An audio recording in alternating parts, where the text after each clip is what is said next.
Hello, my name is James. Don't forget to subscribe to our channel.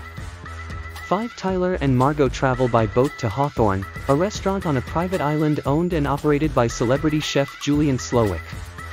The other people who are coming to the dinner are Lillian, who is a food critic, her editor Ted, a wealthy couple, Richard, and George, who is a movie star that isn't very famous anymore, and his personal assistant Felicity.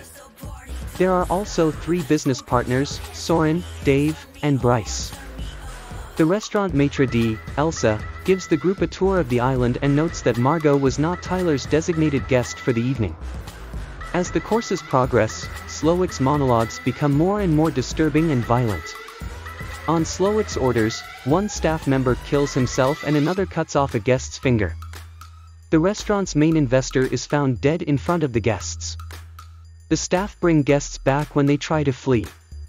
Slowik declares all the guests were selected because they either contributed to him losing his passion for his craft or because they make a living off exploiting the work of artisans like him. Then announces that the night will end with everyone dead. Since Margot's presence was unplanned, Slowik gives her the choice of either dying with the staff or with the guests.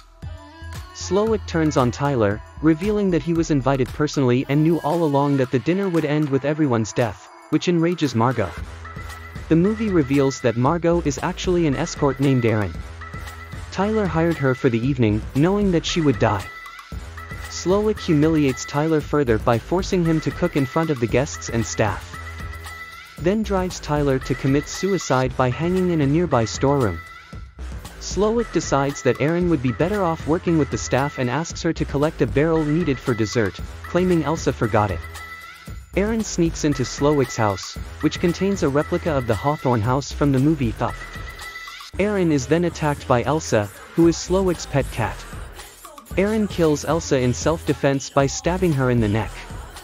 Erin finds a radio in Slowik's office and calls for help. She then goes back to the restaurant. A Coast Guard officer arrives at the party, holding a gun to Slowik's head. This brings hope to the guests. The officer is really a line cook in disguise. He goes back to the kitchen. Slowik is angry at Erin for betraying him, and declares that she now has to eat with the guests instead of with him. Erin makes fun of his food and says she's still hungry. Erin saw a picture of Slowik working at a fast food restaurant and asked him to get her a cheeseburger and fries. Slowik agreed to make the meal exactly how the child wanted it. Erin likes the food and wants to take it home with her. Slowik helps the girl pack her food, and then she is able to leave. Erin finds a boat that is docked close to the island and uses it to escape. The dinner ends with Slowik paying tribute to Esmores by covering the guests with coats made of marshmallows and hats made of chocolate. Slowik then sets the whole restaurant ablaze, killing the guests, staff, and himself as Erin watches from the boat while finishing her dinner.